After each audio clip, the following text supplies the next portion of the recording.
talk farapu today. So if you're new to Tahitian dance, farapu is just basically moving the movement that you may have seen where the dancer moves their hips really fast, right? So it might look like a shake, but it's not a shake, it's not twerking. Yes, there is another Tahitian movement where they do a chimi, okay? It is like a chimi, but that is not the farapu.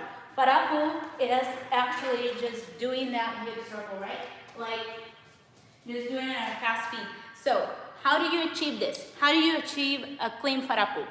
I have to be bending down because of the way that I put the camera, but how do you achieve a good farapu is by practicing what I'm about to tell you. Like this is how, I've been dancing since I was 4 years old, and I had a yoga and dance studio for years. So right now I'm only teaching online. You can find my classes on Patreon, and they're literally only $10 a month, where you can learn my choreographies and everything, right? But right here, I'm just going to show you how to do a farapu. So, a farapu is a hip rotation. You need to understand what's happening because it is a hip rotation, like around its axis. It's not a glide. Okay, that would be an ami, and we're not doing ami. Okay, a farapu is right here, is just the hip moving like this. It's not gliding around. It's very important that you understand, because then a lot of people try to do a farapu and that's why they do it wrong, because they're trying to do this as if they're holding a hula hoop, and you're not. It's right here. And the emphasis, another mistake that most people do when they're trying to learn farapu, is trying to focus on these two muscles here, the rope muscles on your back. Like they think it's all about lifting the butt, and it's not. It is all about tucking your pelvis and using your abdominal muscles,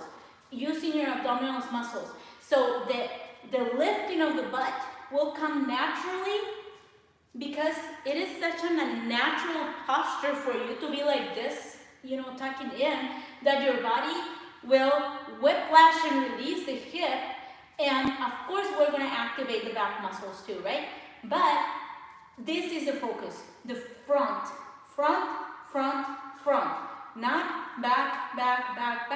So a lot of people do the back and don't involve the core at all. So that's why their farapus are very bad. Sorry, like they're just bad, and they bounce a lot, right? So I'm going to tell you a couple of things that you can use, tips to get better at it, and then we're going to practice like things. They're exercises, right? So these don't involve speed. They involve training your mind and your body to do the right memory, because the right movement, because we have what is called muscle memory. So when you're going fast, your body will remember exactly which muscles to activate, right? And another thing that I don't want you to do when you're learning a farapu is to fake it till you make it, trying to just shake it and make it look like you're doing fast, because it's not gonna work. Believe me, I trained and I had a lot of dancers with me, and when they heard the drums going fast, they would try to go fast, and you can totally tell that they're not doing a farapu. So it's better to go slower, even if the music is going faster, but still do a good farapu, than to pretend that you're going so fast like this and just kind of shaking it, because then you're never going to learn, and you're never going to train your brain that is the way that the movement goes. Now, let's break it down here. I do get into anatomy when I'm teaching my classes. That's just how I like it. That's how I do it. And you do need to be aware of your physical body and what you're doing and how it's feeling, because otherwise you cannot be a graceful dancer. If you're using the tool of your body to move, I apologize for the sound of my dogs. They're just playing exactly right now. Anyway. Going in and out of the doggy door. So you're going to involve those muscles, and if you're dancing in this body, you need to know your body, and you need to be present and feel it, so that you can evoke this like power and fire within, when you're dancing, or central if you're doing more aparima, right? Like the softest feminine part. Guys, hey, stop. All right, so we're going to be using, think of this as 4 main areas. Group of muscles: your abs, side core, and back. because your hip is going to be rotating all around. So when you're coming forward, you're involving the front. When you're shifting to one side, you're involving the side of your core. When you're lifting back, you're involving your back and then the side, right? So it doesn't matter which side you're going in your farapu, you're still involving the same thing. Now, what is the posture for this? In the way that I teach it, your toes will be slightly separated, all right? And this is because of your knees will be rubbing if you keep your toes together. However, if you're learning like this in another school, it's okay, that's the way they teach, right? The way that I teach is yoga based and it's a little bit different in the way that my kumuhula taught me as well. So your toes will go slightly open, and this is for your knees when you bend down so that they're not rubbing in. If this doesn't bother you, you like it that way, keep doing it that way. And otherwise, like I said, this is how I dance it, this is how I teach it, but your heels will always be touching because that will pin you down and give you that grounding thing. Plus your weight, your whole weight should be towards the heels anyways, never towards the toes. You should never be doing a farapu with your weight towards the toes. You're sitting and sinking back into the heels. Okay, next thing. For farapu, you don't want your knees very bent. You don't. If you bend them a lot, you're going to wobble a lot and it's not going to work and it's just not how it's done. That is for tumami. That is for ami, for big circles. You want to bend your knees a lot. For this farapu, because it's just a hip rotation, you only need to unlock the knees. So here they're locked, you unlock them, that's it. Okay? Your hips will be relaxed. As I said, they're going to rotate all over, so they're going to come forward, side, back, and to the other side. So, they're just neutral to begin with. Rib cage lifted, shoulders relaxed. Why? Because you want to isolate the hips. Here we have a bunch of organs. Here is your rib cage. The space between your rib cage and your hip, maybe you have a long torso, but if you're like me, you don't have a long torso. Anything that you compress down, meaning if you don't keep your back very straight, is going to push down those muscles and those organs down. And what's going to happen, that's going to make pressure on your hip. And it's going to be a lot harder to move.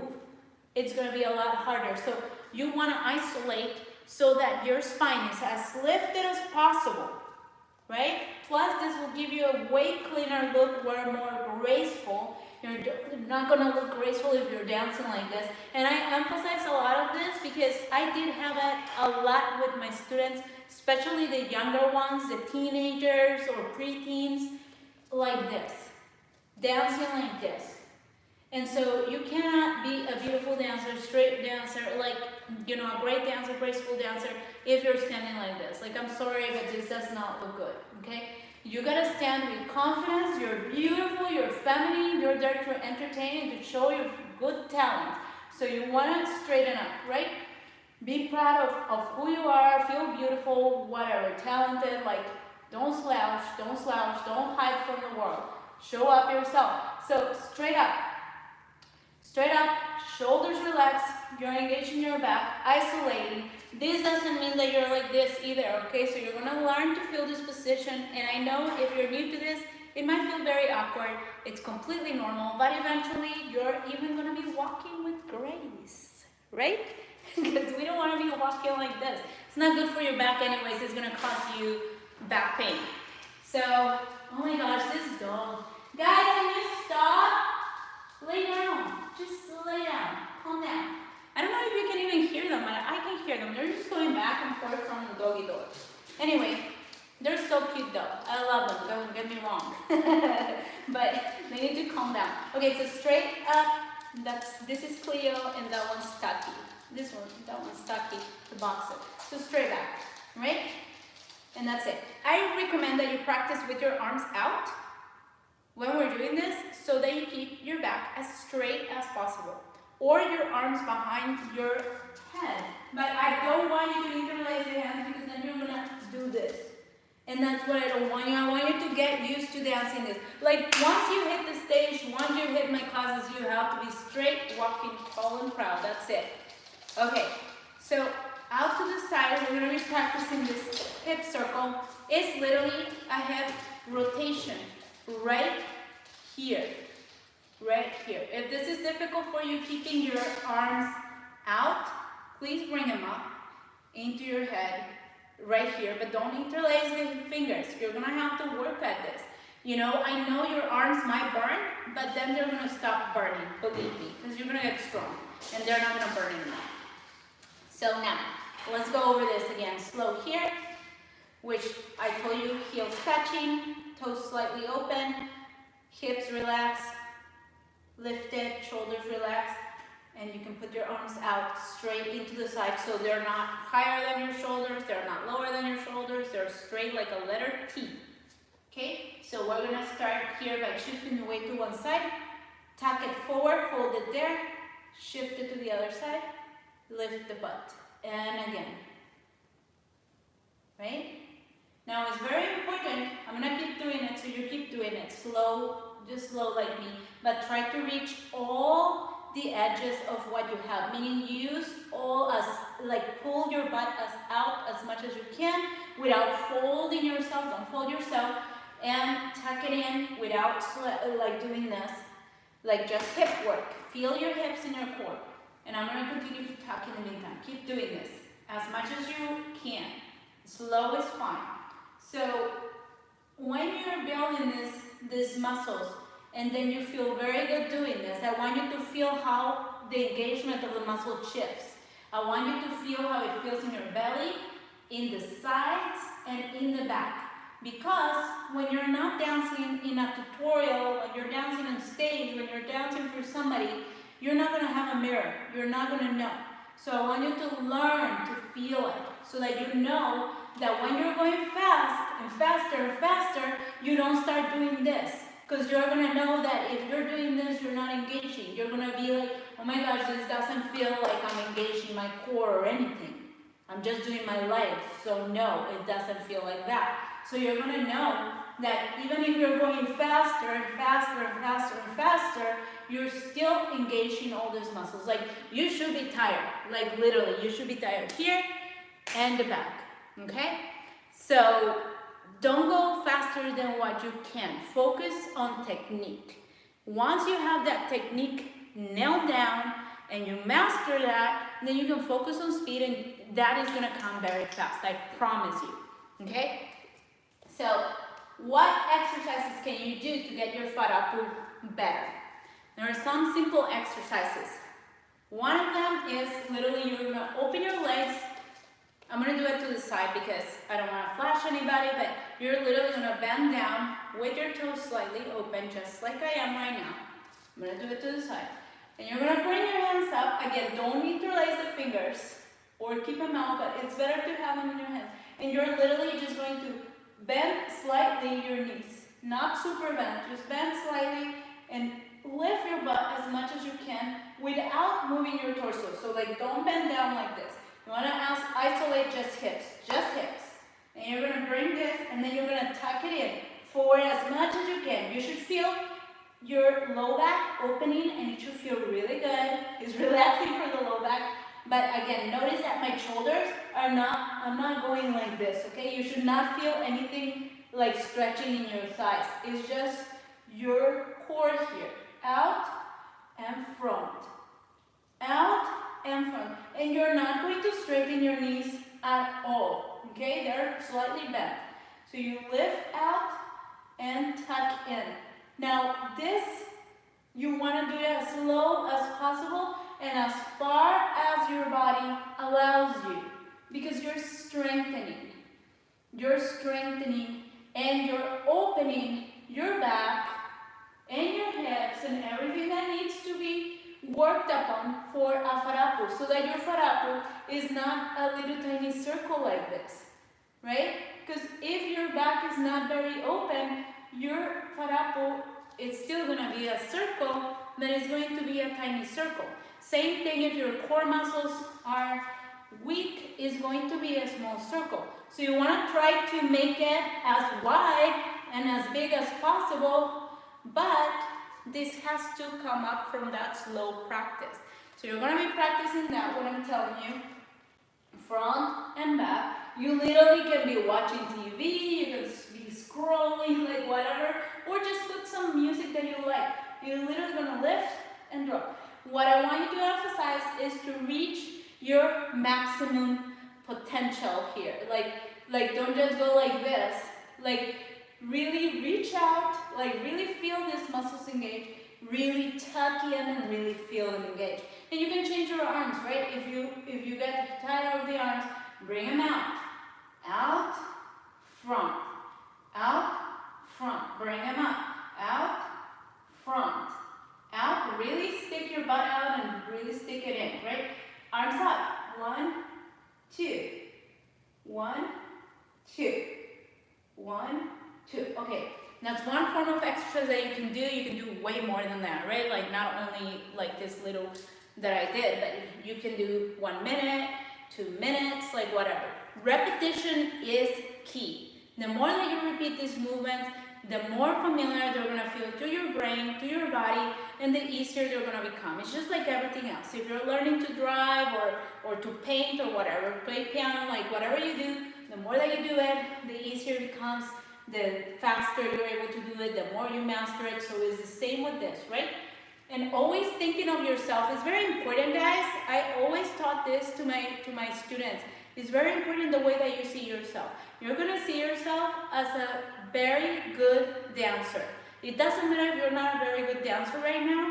You're gonna think of yourself that you're gonna be a very good dancer. You have the best farapu. If you're going in competition, you're the best one. Like always think the highest of yourself. Because if you're putting yourself down constantly, how do you expect your own self to become better? No.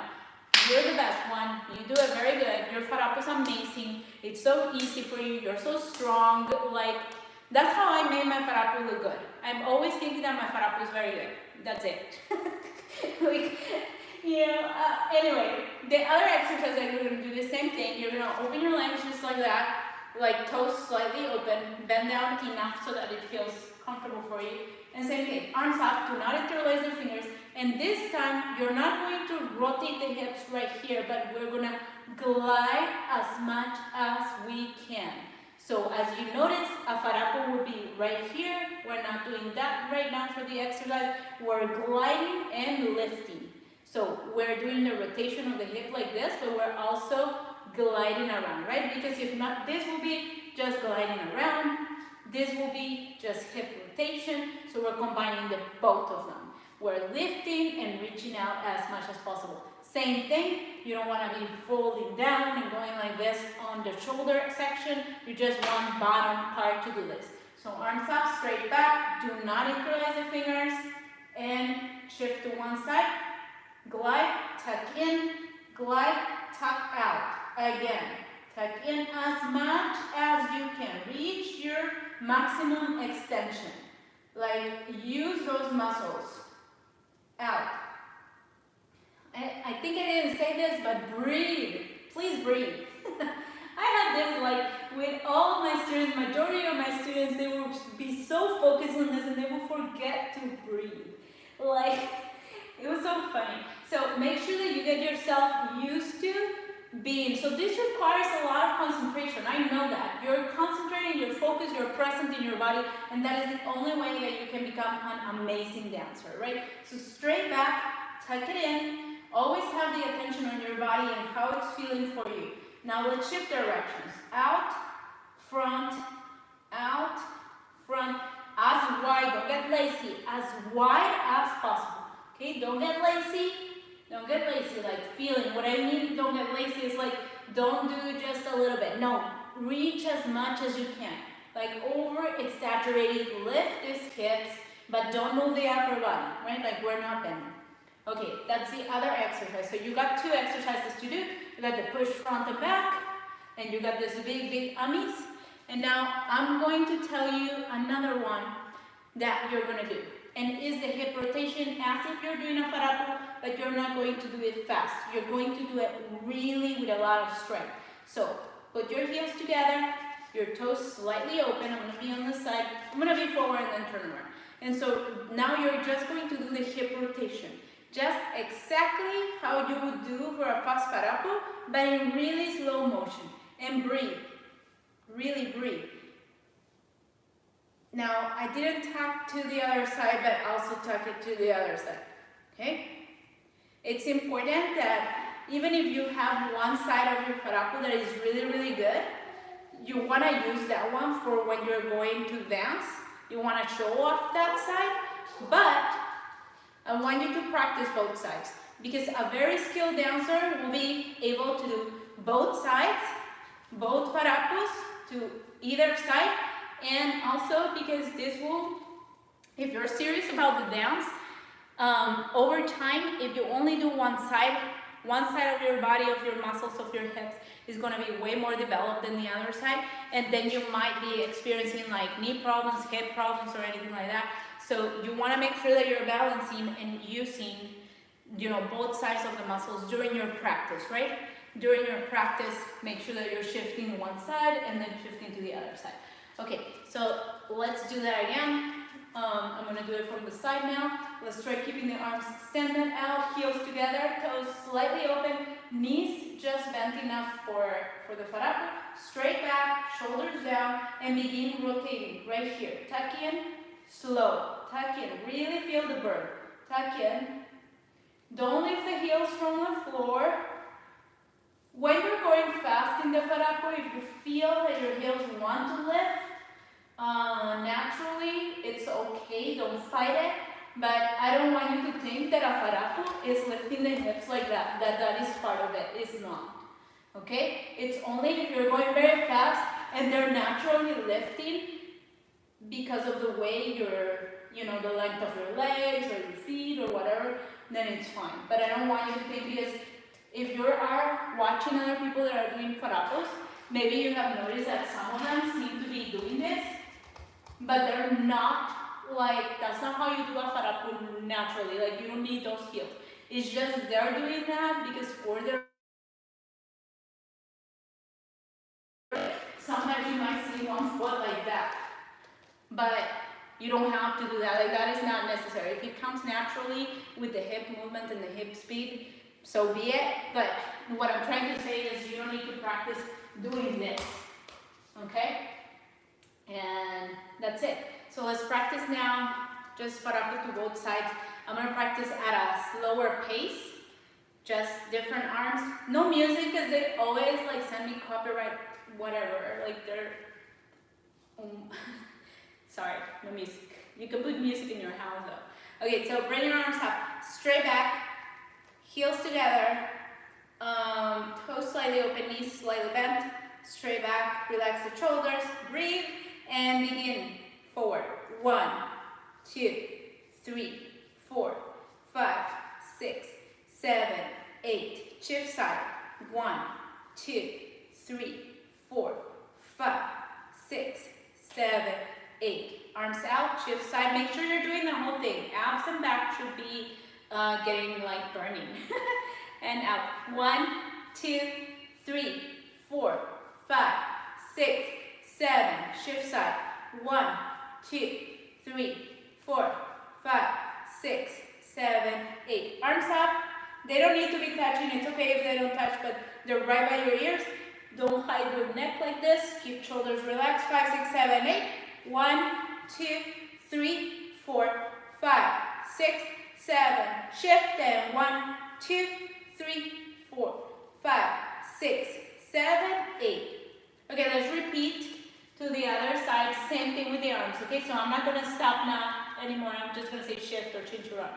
Same position, straight back. You don't have to turn. I'm just turning so that you can see a little better. Okay, hold on. Is the crunch in the abdomen or above my stomach? You're focusing more in the lower part because your upper back is already engaged by, so the upper part of your abs, like almost from your belly up per se, it's already engaged the moment that you do this, right? And you can feel it right there, like just stand normal, like no activation, right? Now lift your rib cage. You're gonna notice right away that this starts engaging, which is your upper body. So when you're doing a farapu, this upper body is already engaged. So you will be doing lower abdomen mostly here, right? Just naturally. Because when you tuck in, that lower abdomen is what's pulling. And you can feel it right here. If you tuck your hips and you release like this, you can totally feel when it becomes engaged. It's like the muscles from here pull up your hip, because that is what is happening. That is exactly what is happening, right? So I hope that answered your question. But that's basically what you're doing. It's like you're pulling up here, and then when you lift your butt, you're pulling up here. And you pull here, and you pull here. And of course, when you go on the sides, obviously, right, that too. So let's practice now on the side. Heels together, bend your knees slightly, leave the hip neutral, straight back, shoulders relaxed, arms up. Do not interlace, don't cheat. 5, 6, 7, breathe in. 1, 2, 3, 4, 5, 6, 7, 8, and shift. 1, 2, 3, 4, 5, 6, 7. Shift, arms out. 1, 2, 3, 4, 5, 6, 7. Shift in. 1, 2, 3, 4, 5, 6, 7. Arms up. Shift. 1, 2, 3, 4, 5, 6, 7. Shift in. 1, 2, 3, 4, 5, 6, 7, 8. All right, I'm gonna face the back, but you can turn or not turn. It's just, I want you to get a good look at how your body has to move, okay? So let's go ahead and start. Same thing, side. Get your heels together, knees slightly bent, hips relaxed, chest lifted, shoulders down, arms up, and begin. Forward. 1, 2, 3, 4, 5, 6, 7, 8. Shift. 1, 2, 3, 4, 5, 6, 7, 8. Arms out. Shift. 2, 3, 4, 5, 6, 7, 8. Shift. 1, 2, 3, 4, 5, 6, 7, 8. Arms up. 1, 2, 3, 4, 5, 6, 7. Shift in. 1, 2, 3, 4, 5, 6, 7, 8. All right, another 2 things, guys, that I didn't mention that are super important. I know that you might be lazy to do this, but believe me, from all these years dancing and teaching, it does make a difference. I'm gonna be 43 years old like this December. If you wanna be able to dance a long time and feel good about yourself, like feel healthy, you have to do a warm-up and a cool down. Like, you have to. And I really hated myself, like, I'm not gonna lie. Like, I'm lazy about that, but you have to. So that's very important for your farapu as well, because if not, like, I had one time this top iliac crest, the part on the top of my hip, really got injured from a lot of training and a lot of practicing, because I was not doing stretching. Like, I got lazy and I was not doing stretching. So it was bad. It really pulled my psoas muscles, so make sure that you are warming up and stretching. So we're gonna stretch a little bit right now in the meantime that I talk, okay? You stretch to the side, just try to extend your arm as far as possible, and just hold it here for a little bit so you stretch, you know, all these muscles that you just used a lot. So in the meantime that I talk, just keep doing this, keep taking deep breaths. I do teach on Patreon. You can join that at any time, because Patreon just changed their policy, and now you can join at any time. Slowly, let's shift to the other side, because it was like they will be doing only the first of the month.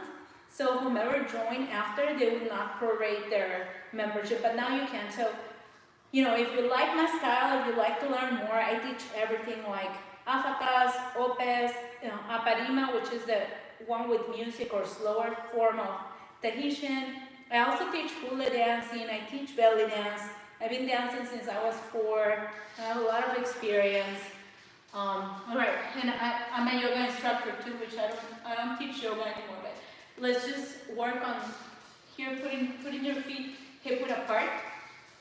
Try to lift your arms and stretch your butt out, and just let it stretch. If you are very flexible, then stretch your whole back, or just Let it be here. Take a couple of breaths. Take deep, deep breaths. Good. Now interlace your fingers finally, put them down, and just fold them. Just fold them here. It's okay if you need to bend your knees a little bit, but just allow the weight of your hands to pull your neck down a little bit. That's just going to feel good in your spine.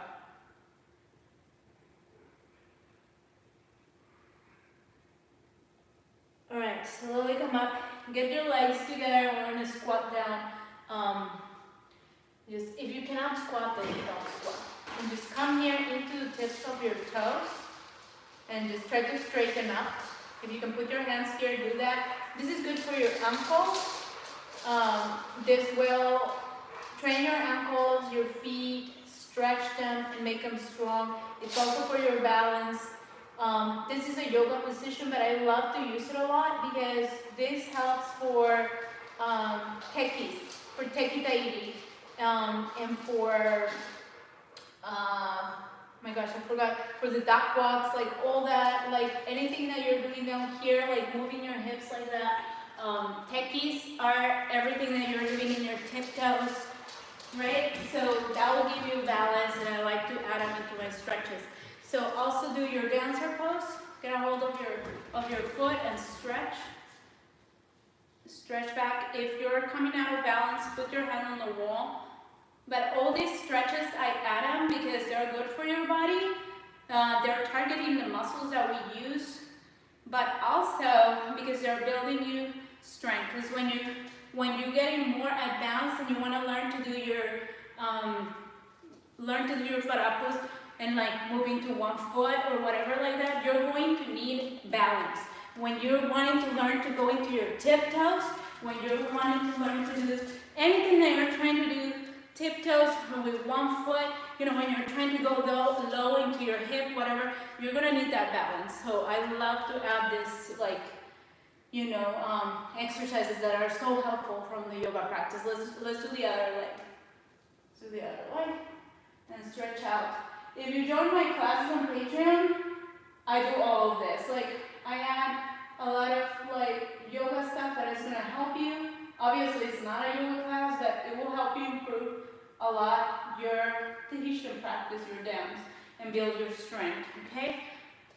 Okay, let's open your legs a little bit, and you're gonna get a hold. I'm gonna go on this side, because I feel like I'm gonna flash. So, hold your hands inside your knees. This is just stretching. Turn your head and your shoulder to one side, and push your knees open, so you're stretching the inside of your hips. Take deep breath. And let's turn to the other side. Take a deep breath. Good, coming back to center, keep your legs slightly open with your toes pointing down. Hold your hips, stretch back.